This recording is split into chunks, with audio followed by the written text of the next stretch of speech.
ဒီနေ့ချက်ရတဲ့သူတွေကိုတည်င်းတစ်ခုပေးကြရှိတယ်ဟိုနေ့ကတော့ဦးချိုးမိုးမခလည်းနဲ့မှာဖြစ်သွားတဲ့ကိစ္စလေးပေါ့နော်အခုကကျတော့ line ညောင်းကြီးပိတ်လို့ဖော်ရသေးတယ်ဖော်တော့မှခေါင်းမှာပေးကုန်လို့ရေတွေချိုးပြီးတော့ခေါင်းကြီးပြန်လျှော်ရအောင်ညနေမှာဒါလည်းဆိုတော့ဒီနေ့အိမ်နံပါတ်ဒါဦးချိုးတော့80 90ဆိုတော့9အိမ်ကျော်လောက်ပေါ့နေကင်း17ကျော်လောက်ကတဲ့ဓာတ်ထောက်ပြီးတော့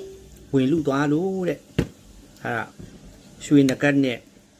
ပတ်စံနဲ့ပါသွားတယ်ပြောတာဟိုအဲ့တော့မြင်ကြီးတက်ဒီမှာတော့တိတ်မဖြစ်ဘူးသူက3တက်မှတက်ပြီးတော့ဖြစ်သွားတာအိမ်ကဖွဲ့တွေကလည်းအဲ့လိုတောင်းသွားပိုးတဲ့လူနဲ့ဗာနဲ့အလုံးရှုံမျိုးအိမ်မှာအသက်ကြီးတဲ့အန်တီနဲ့ကလေးတယောက်ပဲကြံခဲ့ဆိုလားမသိရအိမ်ထဲဝင်လာပြီးတော့ဓာတ်ထောက်ပြီးတော့ဓမြတိုက်တာပေါ့နော်အခုဒီတစ်ခေါက်ကကြတော့ဒုတိယအကြိမ်နဲ့ပထမ2ပတ်ကျော်လောက်ကလည်းဖြစ်သေးတယ်ဒီလန်ထဲမှာကိုကလည်းဒီနေ့မှကြားလို့သတိထားဖို့လာပြောတာပါအခုတော့အိမ်မှာတခါကြီးတော့ပိတ်ထားပြီးတော့ဆိုအောက်ထပ်ပြင်မဲ့လဲသိရမှာလားတခါအဲ့ဒါပိတ်ထားလိုက်တော့လို့နေ့လည်နေကင်းလဲပိတ်တော့ဘာဖြစ်လို့လဲဆိုတော့စီးမဖြစ်ဘူးနော်အဲ့တော့မနေ့ပြန်ကြလို့ရှိရင်အကိစ္စကိုသွားပြီးတော့အိမ်နာမှာသွားပြီးတော့စုံစမ်းပေးမယ်ဘလို့ဖြစ်သွားလဲဆိုပြီးတော့နော်အဲ့တော့ကိုသတိဝရိယနဲ့နေကြပါစီးဖြစ်အောင်နေကြပါအဲ့တော့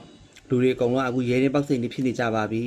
နောက်ပြီးဆုံးတော့လေအသက်အန္တရာယ်ကိုဘာမှမလုပ်သွားတာပဲကျေးဇူးတင်ရမယ်ဆိုပြီးတော့ဖြစ်နေတာပါအဲ့ဒါလေးကပြောပြတာဒါ